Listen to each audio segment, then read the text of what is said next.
जय श्री कृष्ण, राधे राधे एवरीवन। सावन के पहले सोमवार की हार्दिक शुभकामनाएं आप सभी को। मैं तान्या लेकर आई हूँ आज एक नई कथा आपके लिए। सावन का पहला सोमवार है तो सोचा इसी से रिलेटेड कुछ बातचीत आपसे की जाए। तो बहुत ही इंटरेस्टिंग टॉपिक है और हम सबके लिए ये जानना बहुत ही ज़रूरी है। तो आज हम बात करेंगे महामृत्युंजय के बारे में।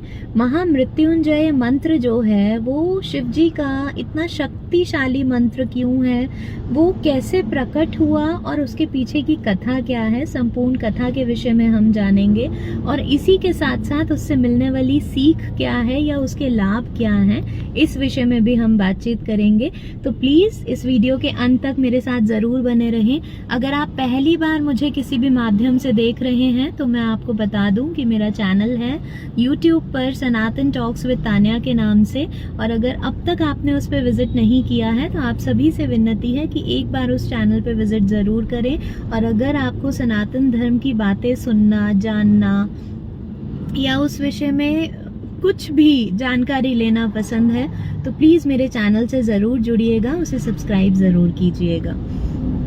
तो सबसे पहला प्रश्न, क्या महामृत्युंजय मंत्र जो है वो मृत्यु को टाल सकता है? क्या सच में मार्कंडेय जी ने, महर्षि मार्कंडेय जी ने यमराज को पराजित किया था इस मंत्र से? और इस मंत्र का लाभ क्या है, आज हम इस विषय में बात करेंगे। तो शुरू करने से पहले आइए एक बार इस मंत्र का जाप कर लेते हैं। तो मेरे साथ ज़रूर ये जाप कीजिएगा अगर आप मुझे सुन पा रहे हैं तो। ओम त्र्यंबकम यजामहि सुगंधिम पुष्टिवर्धनम उर्वारुकमिव बंधनान मृत्युर्मुक्षीयमामृतात्। तो आइए शुरू करते हैं। तो सबसे पहले इस मंत्र का जो उल्लेख है वो ऋग्वेद और यजुर्वेद दोनों में मिलता है। कहा जाता है कि इस दिव्य मंत्र का ज्ञान स्वयं शिव जी ने ही सभी ऋषियों को दिया था और इसीलिए इसे रुद्र मंत्र और मृत्यु से मुक्ति पाने वाला मंत्र भी माना जाता है। यह केवल एक आयु बढ़ाने वाला मंत्र नहीं है, ये नकारात्मक ऊर्जा को खत्म करता है, मानसिक तनाव से छुटकारा दिलाता है और भय, रोग, बहुत सारी जो भी इस प्रकार की विपदाएं होती हैं उससे हमें दूर रखता है। तो आइए शुरू करते हैं। बहुत समय पहले की बात है, महर्षि मृकंडू और उनकी पत्नी संतानहीन थे और उन्होंने शिवजी की घोर तपस्या की संतान प्राप्ति के लिए, पुत्र प्राप्ति के लिए। तो भगवान शिव प्रकट हुए और उन्होंने प्रकट होकर दो ऑप्शंस दिए, दो विकल्प दिए। तो पहला विकल्प ये था कि उनका जो पुत्र है, जो पुत्र वो चाहते हैं वो अत्यंत बुद्धिमान पुत्र हो पर उसकी आयु जो है वो केवल 16 वर्ष की रहे। और दूसरा जो विकल्प था वो था कि एक साधारण सा पुत्र जिसकी आयु बहुत लंबी हो। तो ऋषि दंपति ने तेजस्वी और शिव भक्ति करने वाले पुत्र का चुनाव किया उनके सामने। तो कुछ समय बाद जन्म हुआ महर्षि मार्कंडेय जी का। महर्षि मार्कंडेय जी के ऊपर ही महामृत्युंजय मंत्र है। अगर आप सब इस विषय में जानते हो तो आइए और डिटेल में इस विषय में बात करते। तो अब उन्होंने चुनाव तो किया था एक बुद्धिमान और शिव भक्त पुत्र का, तो उस हिसाब से तो 16 वर्षीय आयु रहनी चाहिए थी उनकी। तो जैसे जैसे समय बीतता गया, 16 वर्ष पूरे होने लगे, माता पिता की जो चिंता थी वो बढ़ती गई और मार्कंडेय जी को सत्य पता चला कि ऐसे मेरी उम्र जो है, मेरी आयु जो है वो सिर्फ 16 वर्ष की है। तो वे भयभीत नहीं हुए, ये जानने के बाद उनके मन में कोई संकोच नहीं आया। वे भगवान शिव के शिवलिंग से लिपटकर निरंतर महामृत्युंजय मंत्र का जाप करने लग गए। अब उसी समय यमराज अपने पाश के साथ प्रकट हुए, पहुंचे वहां पे उनको लेने के लिए, क्योंकि 16 वर्ष पुरा गए थे। तो उन्होंने पाश फेंका, लेकिन वह शिवलिंग और मार्कंडे दोनों को एक साथ बांध गया। जैसे ही उन्होंने उसको फेंका तो सिर्फ मार्कंडे जी के ऊपर जाने की बजाय वो शिवलिंग और मार्कंडे जी दोनों के ऊपर चला गया, क्योंकि मार्कंडे जी जो थे वो शिव जी को, शिवलिंग को लिपट कर उस मंत्र का जाप कर रहे थे। और बस फिर ये देखकर जो शिव जी हैं वो प्रकट हुए, तो उन्होंने यमराज को रोक दिया प्रकट होकर। कथा के अनुसार भगवान शिव ने कहा था, जो मेरी शरण में आया है उसकी रक्षा मैं स्वयं करूंगा, मैं स्वयं खुद करूंगा। तो भगवान शिव ने मार्कंडे को चिरंजीवी होने का आशीर्वाद दिया, उसी दौरान की बात है, और इसी कारण उन्हें मृत्यु पर विजय की प्राप्ति हुई।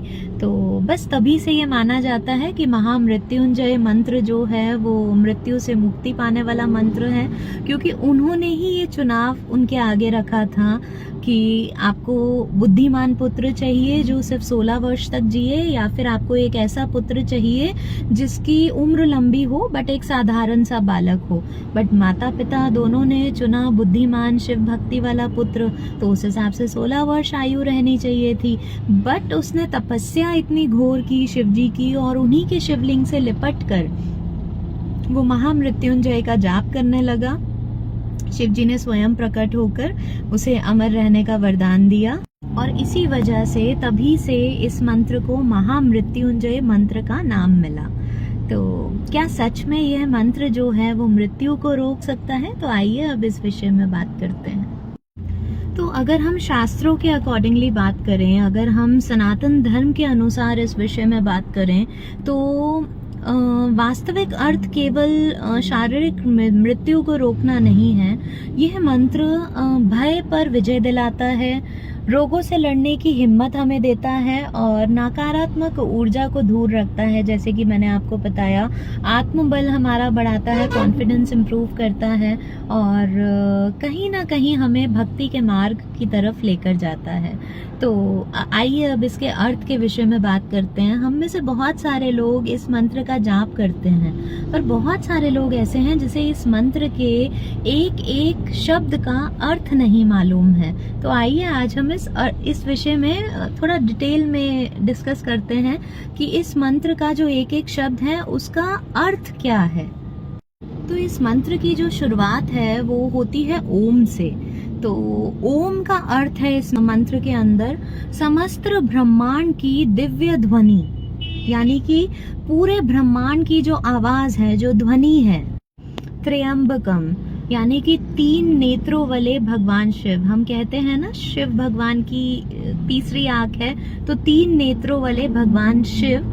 और 3 नेत्र में पहला नेत्र ज्ञान को समर्पित है, दूसरा नेत्र समय को दर्शाता है, और तीसरा जो नेत्र है वो चेतना का प्रतीक माना जाता है। उसके बाद आता है यजामहे। यजामहे का मतलब है हम उनकी उपासना करते हैं, यानी कि हम भगवान शिव की उपासना करते हैं। जितनी भी ध्वनि है पूरे ब्रह्मांड में वो सब 3 नेत्र वाले शिव की उपासना करते हैं। वो 3 नेत्र जो ज्ञान, समय और चेतना का प्रतीक माने जाते हैं। उसके बाद आता है सुगंधिम। सुगंधिम का मतलब होता है जो अपनी दिव्य कृपा से जीवन को सुगंधित कर दे, जीवन को खिला दे। तो सुगंधित का मतलब है जो अपनी दिव्य कृपा से जीवन को सुगंधित कर दे। उसके बाद आता है पुष्टिवर्धनम। पुष्टिवर्धनम का मतलब होता है जो शरीर, मन और आत्मा को पुष्ट करे, कंप्लीट करे। ठीक है। उसके बाद उर्वा रुख में वह, जिस प्रकार पका हुआ फल अपने आप ही डंठल से अलग हो जाता है, स्वयं पकने के बाद वो डंठल से अलग हो जाता है, उसी चीज को दर्शाता है उर्वा रुख में वह। उसके बाद आता है बंधनान। बंधनान का मतलब होता है जितने भी बंधनों में हम बंधे हुए हैं, वो सभी बंधन के विषय में इसमें बात की गई है। और उसके बाद होता है मृत्यु और मुक्षी। तो मृत्यु और मुक्षी का मतलब होता है कि उस सभी प्रकार के बंधनों से, मृत्यु के भय से, मृत्यु से, दुख से हमें मुक्त करें। माँ अमरामृत। माँ अमरामृत का मतलब होता है, लेकिन हमें अमृत अर्थात मोक्ष और दिव्य चेतना से कभी दूर ना करें। तो ये पूरे मैंने आपको मंत्र का जो अर्थ है वो समझाया है। थोड़ी और सरल भाषा में मैं आपको बताती हूँ। तो सरल भाषा में अगर हम बात करें तो हे 3 नेत्रों वाले भगवान शिव, हम आपकी उपासना करते हैं। आप हमारे जीवन को सुख, स्वास्थ्य और शक्ति से भर दें। जिस प्रकार पका हुआ फल स्वयं ही अपने डंठल से अलग हो जाता है, मुक्त हो जाता है, उसी प्रकार हमें मृत्यु के भय से और दुख के बंधनों से मुक्त करें और हमें अमृत स्वरूप मोक्ष की प्राप्ति हो और अपनी कृपा सदा ही हम पर बनाए रखें। इस पूरे मंत्र का मतलब ये है, इस पूरे मंत्र का जो अर्थ है वो ये है कि हम 3 नेत्रों वाले भगवान शिव से आराधना कर रहे हैं कि वो हमें दुख,